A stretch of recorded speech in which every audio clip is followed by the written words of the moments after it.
আসসালামু আলাইকুম।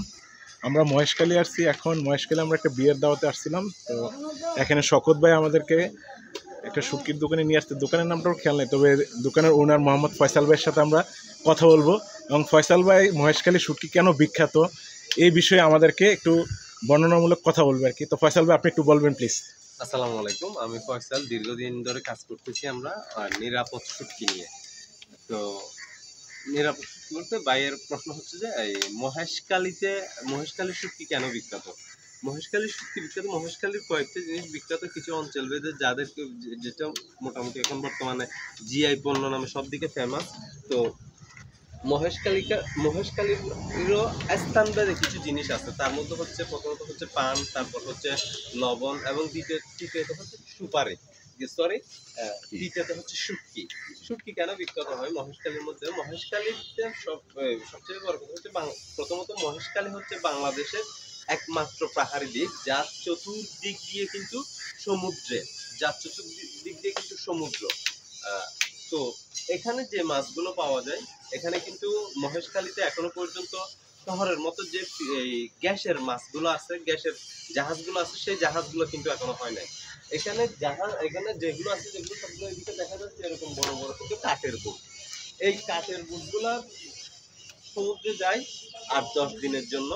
এই 8-10 দিন পর্যন্ত এই মাছগুলো সংরক্ষণ করে কিন্তু বরফ দিয়ে। তো 8-10 দিন বরফ দিয়ে সংরক্ষণ করে মাছগুলো চলে আসে। তো মাছগুলো কিন্তু একেবারে তাজা রয়ে যায়।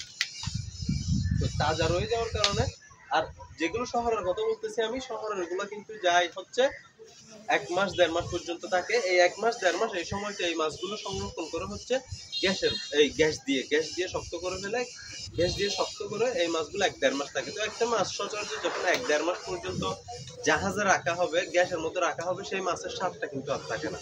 কিন্তু এগুলোতে যখন এই 6-7 দিন পর্যন্ত থাকে এবং এই সময়টা এগুলো বরফ দিয়ে সংরক্ষণ করে, এগুলোতে স্বাদে থাকে পরিপূর্ণ, স্বাদ নষ্ট হয় না। স্বাদ নষ্ট হয় না। জি জি। শুটকি স্বাদ হওয়ার প্রথম শর্ত হচ্ছে যে মাছটা তাজা হতে হবে। মাছ যত তাজা হবে শুটকি তত স্বাদ হবে।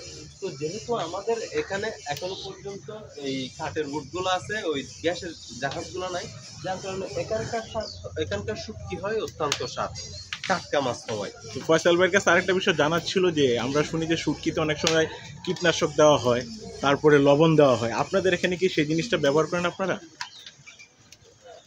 অনেস্টলি যদি বলতে যাই তাহলে প্রথমত হচ্ছে লবণটা ব্যবহার করা হয় আসলে ওজনের পরিমাণে বাড়ানোর জন্য। জি এটাতে আদার আর কোনো কিছু নাই। জি। বাস্তবতা হচ্ছে শুধু এই ওজন বাড়ানোর জন্য লবণটা ব্যবহার করা হয়। দ্বিতীয়ত যেটা বলছিলেন আপনি, কীটনাশক।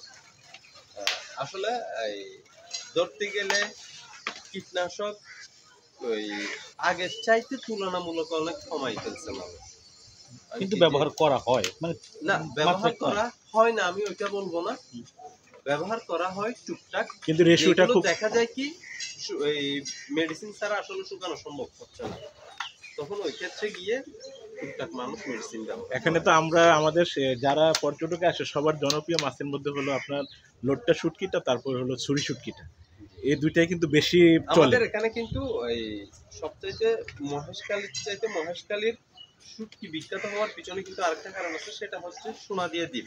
জি জি জি জি অবশ্যই। মহেশখালী থেকেও সোনাদিয়া দ্বীপ কিন্তু পুরো বাংলাদেশের মধ্যে ফেমাস, পুরো বাংলাদেশের মধ্যে পরিচিত। সোনাদিয়া দ্বীপ পরিচিত হওয়ার কারণ হচ্ছে সোনাদিয়া দ্বীপটা এমন জায়গা যেখানে নিচ থেকে বালির তাপ এবং আবহাওয়া এবং উপরের রোদ, তিনটা জিনিস প্রচুর পরিমাণে পরিবেশগতভাবে পড়ে।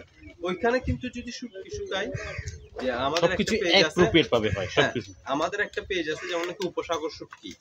উপসাগর শুটকিতে আমরা দীর্ঘদিন ধরে, আজকে 3 বছর ধরে ওখানে শুটকি শুকাই আসতেছে। একেবারে নিরাপদ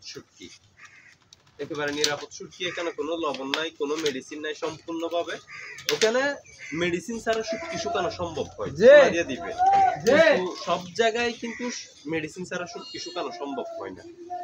আপনাদের এখানে কি ইউজ করেন আপনারা?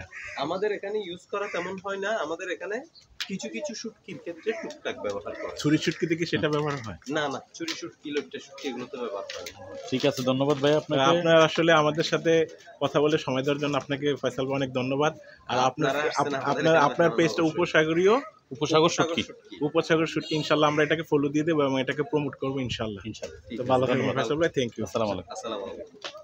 ধন্যবাদ ভাই।